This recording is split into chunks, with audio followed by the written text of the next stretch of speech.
On this edition of Next Africa, we're tracking how the fallout from the Iran war is rippling through supply chains, pushing up costs and stoking fears of higher food prices on the continent. We speak to UN Deputy Secretary General Amina J Mohammed on the growing strain on Africa's food systems and what it means for food security across the continent. Plus, we take you to South Africa's Karoo, where a harsh desert landscape is being transformed into a potential pistachio hub. Welcome to Next Africa. I'm Jennifer Zabasajja. Africa is home to some of the world's richest agricultural resources, but much of that potential remains untapped, and that's coming to light now more than ever. The fallout from the Iran war is rippling through global markets, raising transport and food costs in some of the world's poorest economies. And as global food demand rises and countries look to secure supply, attention is turning to the continent's vast farmland. Bloomberg's Tiwa Adebayo explains. Africa has the land, the labour and the demand to become a global agricultural powerhouse. But its full potential remains largely underutilised, and the stakes are rising as global supply shocks like the Iran war push up fuel, transport and food costs, with knock-on effects already being felt across African economies. According to the AFDB, the continent currently holds about 60% of the world's uncultivated arable land, which is a largely untapped resource. Agriculture already employs around 60% of Africa's workforce, making it the continent's largest source of jobs. It produces everything from staple crops like maize, cassava and rice to global exports like cocoa and coffee. But much of Africa's agricultural potential remains underdeveloped.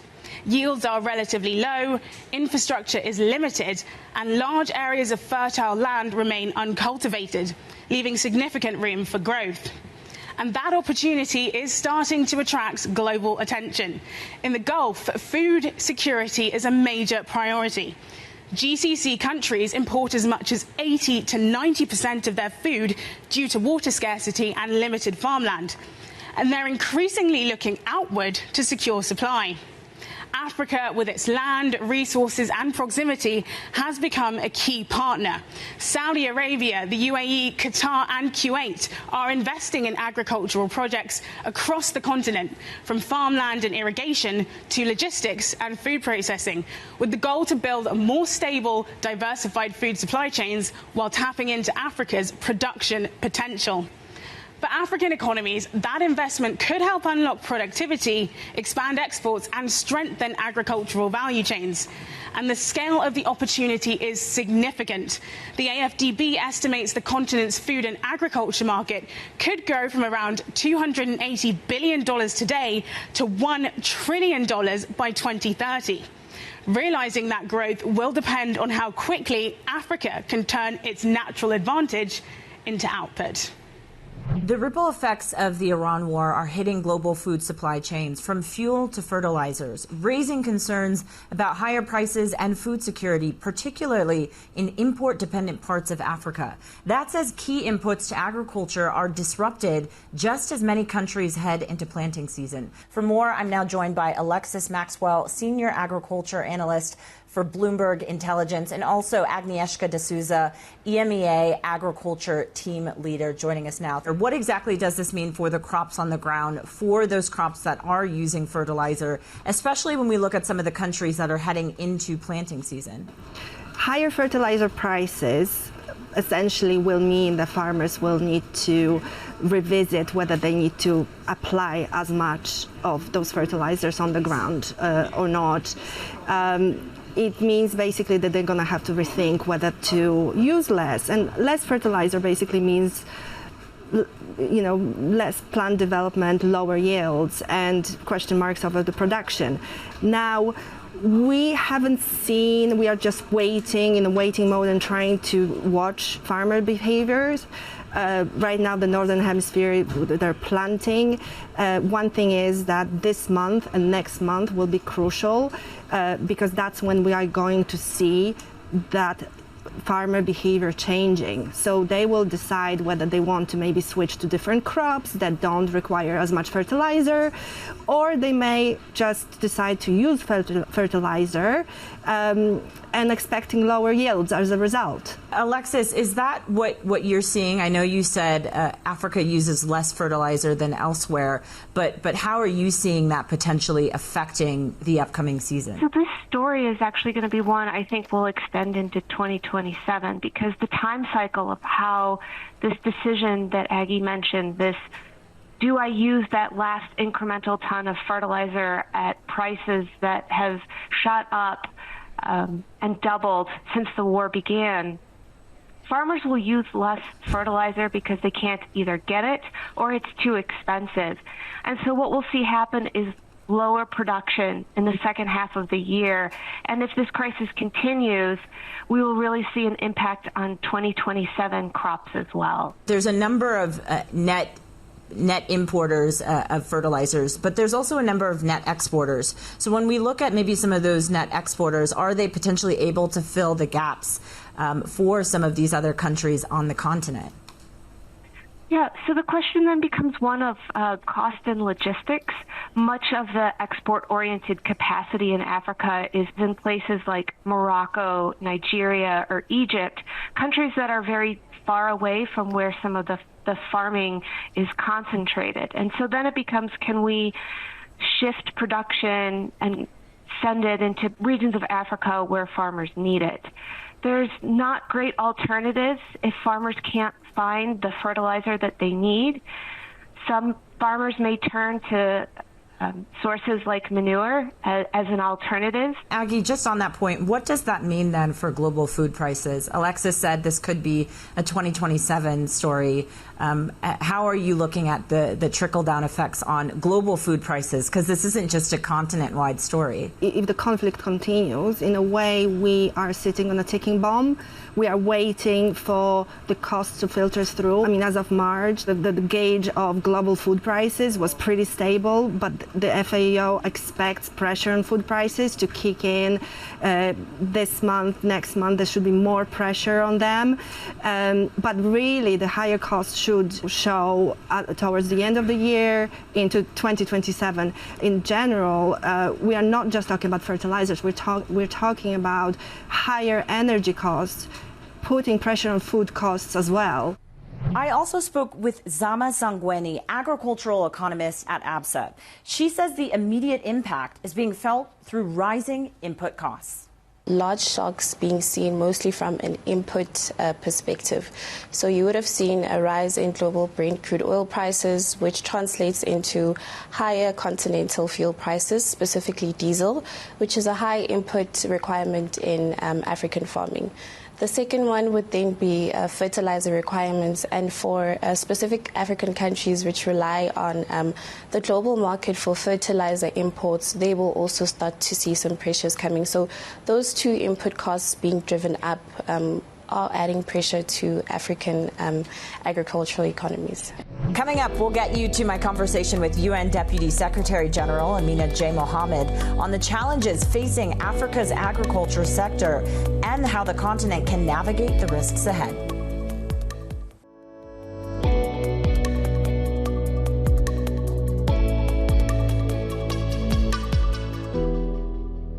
Welcome back to Next Africa. I'm Jennifer Zabasajja. The war in Iran is putting fresh pressure on African economies, driving up inflation, currency swings, and higher food and energy costs. While the continent has shown resilience, the risks are building for more vulnerable countries. I spoke with UN Deputy Secretary General Amina J Mohammed about how Africa can navigate the risks ahead. We are dealing with supply issues, and so therefore fertilizer, the planting season, food security is high up there, but so too is fuel and energy. So yet again, as we had with Ukraine, the energy crisis, the food crisis, the cost of living, and that kind of fiscal space needs to be created for countries that are going to be dealing with the debt crisis. They are still repaying their debts inflation will result in interest rates that will put many countries in jeopardy on the debt issue. So we're looking to find solutions here from the IMF, from the World Bank. There have been many offers of the windows and facilities that could be put at the disposal of countries.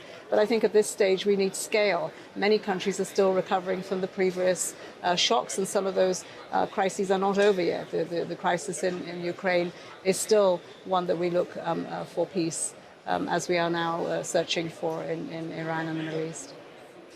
When you think about safeguarding future geopolitical shocks and economies really sort of safeguarding the potential vulnerabilities that they're exposed to, where does that start? How does the United Nations start in advising governments on that? Well, we begin at the country level, where we are in over 130 countries. It is about how they're going to be dealing with their economies, with their macroeconomic policies that are constantly fragile as a result of the many policy decisions that one has to take in a very short space of time. So we don't have that longevity of peace and an enabling environment to grow. And you know, many of these economies, the setback to their populations, to the huge inequalities that we are seeing, to the lack of jobs, losing jobs, and yet we're in an era where there is new technology, connectivity is better. So there are parallel tracks of dealing with navigating the crises. I think this has become the new norm. We've had 6, we deal with climate crises every day. So navigating that, we're trying to achieve the goals that we've set, countries' aspirations and their plans, with the reality of an international financial architecture that's really not working for many of these countries. And you know, coming to financial institutions and gatherings like this continues to push for those doors to open so that we can deal with these impacts as they come. What would you like to see then from the financial architecture in order to better serve some of these economies that you're speaking to? We'd like to see longer-term financing that is concessional. We'd like to see that there's a sense of urgency in the processes for accessing that. We see the potentials on the fossil fuel challenges that we have because of the closure of the Strait of Hormuz, that we could have a scaling up of the transitions that are green. So we'd like to see those supply chains protected, but also access, the cost of borrowing reduced so that countries can afford that transition. And again, out of a crisis, find an acceleration on a renewable future. From drought to geopolitics, the world's most valuable crops are becoming harder to produce, and pistachios are no exception. The war in Iran has pushed prices to multi-year highs, underscoring just how vulnerable supply can be. Now South Africa's Karoo is emerging as a new contender with conditions that could turn it into a pistachio hub. Deep in South Africa's northern Cape lies the Karoo, a vast, semi-arid desert better known for livestock farming than high-value crops. But beneath its harsh exterior lies a rare combination of conditions: cold winters, hot summers, low humidity, and crucially, access to water from the Orange River.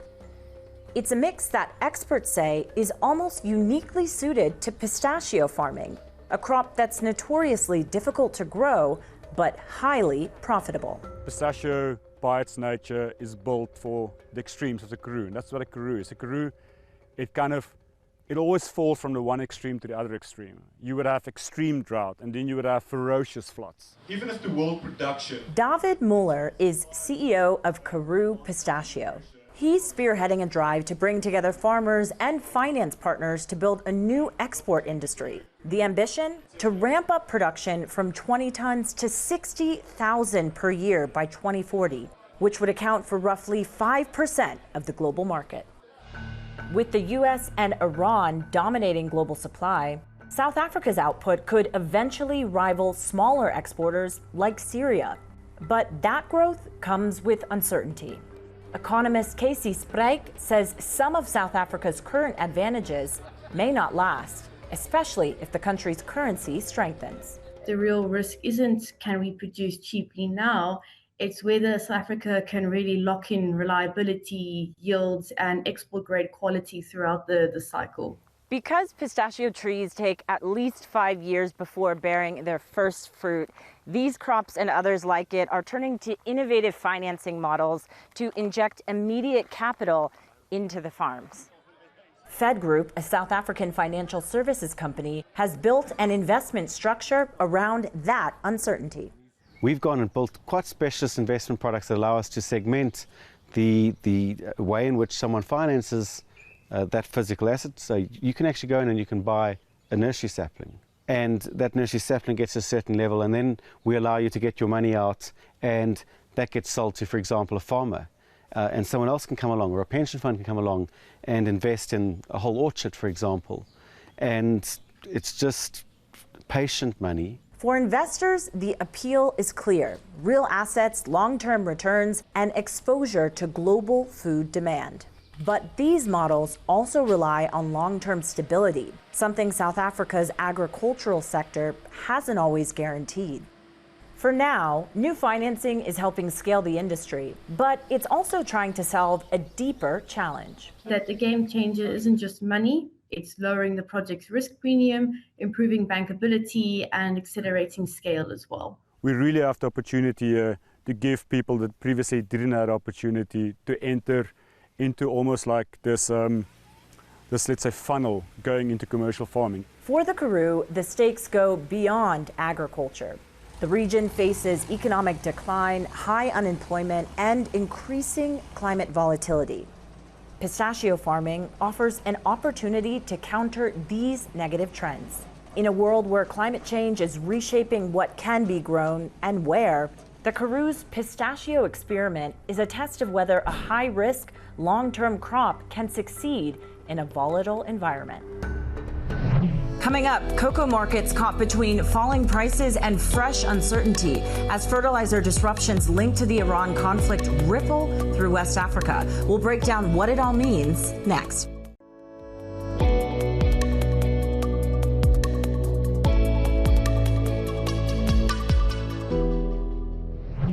Welcome back to Next Africa. I'm Jennifer Zabasajja. The fallout from the Iran war is hitting fertilizer markets, with trader ETG warning it could add uncertainty to cocoa in West Africa. I spoke with Bloomberg soft commodities reporter Mumbi Gitau on the new risks starting to emerge for cocoa. With higher fertilizer costs, there is the implication that they may use less fertilizer or even not use it in their farms. But this comes at a time when they're already facing other pressures like low cocoa prices, weak demand. So now they're caught between deciding whether they will use the little money that they have on fertilizer or whether they will use that on labor costs. So ultimately, it means that they will use less fertilizer, which could impact their total production at the end of the season. When we look at the other soft commodities, are there others that are particularly more exposed if we do see higher prices down the road? When it comes to fertilizer application, Africa has the lowest fertilizer application globally. We use 5 times less the global average, and therefore already we are using very little fertilizer for the farms that are in Africa. Now, cotton is one that could be hit by the fertilizer shortages or any increase in fertilizer costs. Sugarcane could be another hit, maize could be another hit, rice could be another hit. I think the main concern for anyone who's looking at fertilizer application in Africa is the food crops, which is the main income earner for most livelihoods. We have about 60 to 70% of families depending directly on agriculture. Therefore, if there is an impact on fertilizer, if they face fertilizer shortages, if they face higher fertilizer costs, then the bigger question is, do we have a food insecurity concern for Africa, especially when it relates to staple foods like cereals, maize, rice, and sugarcane? Does that mean we usually see the farmers absorb some of those costs, Mumbi?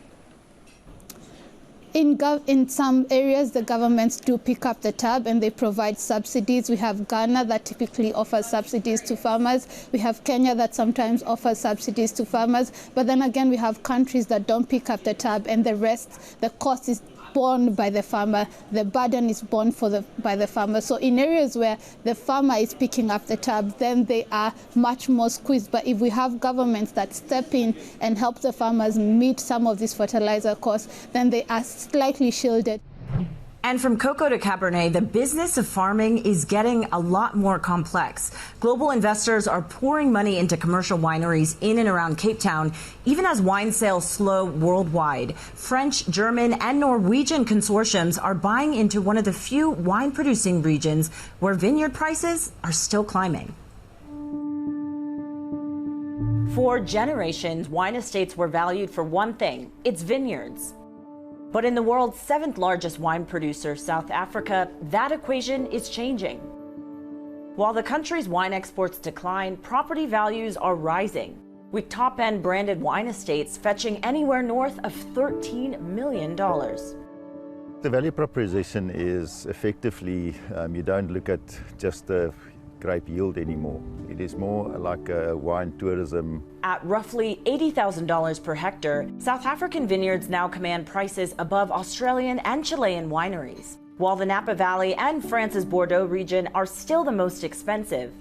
Wineries in and around Cape Town are increasingly seen as lifestyle investments rather than pure agricultural land. South African wine estates aren't just attracting record prices for their vineyards, it's actually their diversification opportunities that are putting them into an asset class of their own. That shift is playing out in the Franschhoek Valley. As Africa's top wine-producing region, it is home to some of the country's oldest and most venerable estates. Among them, Lamont. The farm was acquired by the Rupert family, by Dr. Anton Rupert in 1970. So it's been in the family for 56 years. And with each generation taking over the responsibility, I think there was new experiences and new avenues were created. Lamont's newly appointed CEO, Kobie Lochner, says its business model is evolving.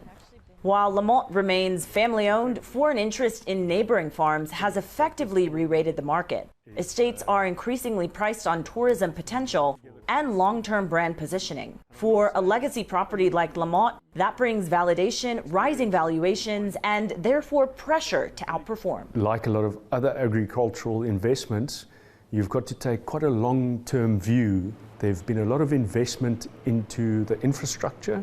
A lot of that was, in my opinion, also done to preserve a lot of the heritage, the old original buildings that have been restored for visitors to enjoy.